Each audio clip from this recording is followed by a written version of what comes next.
Misa Tigalio. Ini Misa Tigalio, atuan ni Kipayunod usab sa Mahal na Birhen Maria sa akong pagpangandam sa pagkatao sa iyang bugtong anak ng Ginoong Hesus.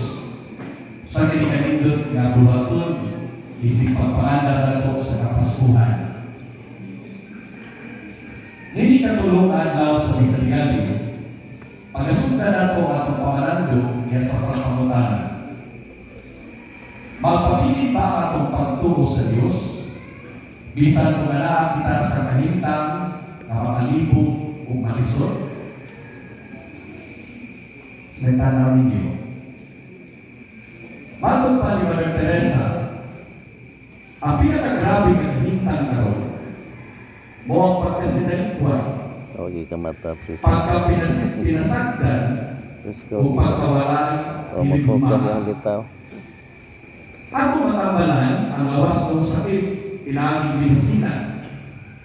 Pero ang pagkamangsulupon, pagkadesperado, o pagkawalay paglao, matambalan lamang sa luma.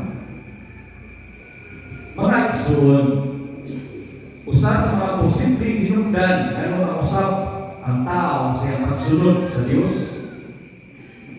Kini mao ang kakulang sa pagsalig, hilabi na kung maagian siya makalisod o mga pagsulay sa inabuhi. Sa mga dagan ni ngayon, dili kita usalig na si Jesus ay doon akong labaw sa kanang mga utang. Kung siya lamang ang makaluwas ka nato, batok sa sala o kamatayon. Labi na sa kung kulang na ito ang pagsabot sa ito ang pagtuo. Kila ba kayo ngayon na nagkulang kita ang pagsalig sa makaluwas na natong sa Diyos? Mag-ampok kita kung nalunan kita yung pakayon. Pero kung ang atong pag-ampok, hindi na yung dunggon, magsugod na yung kita duha-duha kung nalunan ba yung Diyos o wala. Dapat nalunan ng Misa Tigalio. Ningon, atong kumplituhon ang Misa Tigalio. Kaya kung kumplito ang Misa Tigalio, ihatag sa Diyos ang imuhang ipangayo o yampo. Ang pangutan, kung dili ihatag sa Diyos ang imong ipangayo o yampo, kawanan ka pagtuo o pagsalit kaniya, mura ng batang gawayan na ilugan o lulipak, muhila, bisa na pulpul na mangipol sa pag-usap, bantay mga bata. Pasikan ako na itong pagtuo. Natapos tayo na ito ang pagkila sa pamaagi sa grasya sa Diyos sa libog sa kinabuhi na ito, mga tao.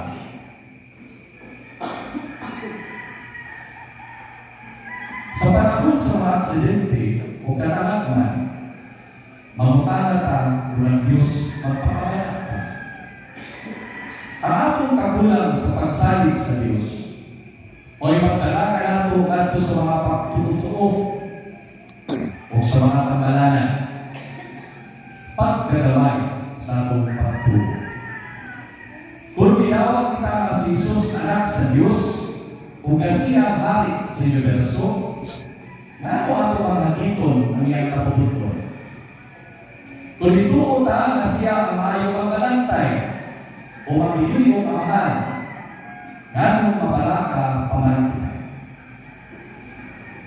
Ngayong panahon sa dito, hindi ikatulong adlaw sa Misa Tigalio. Ang simbahan na dasig karado sa pagpamalandong sa kinabuhi ni Maria o ni Senyor sa Jose.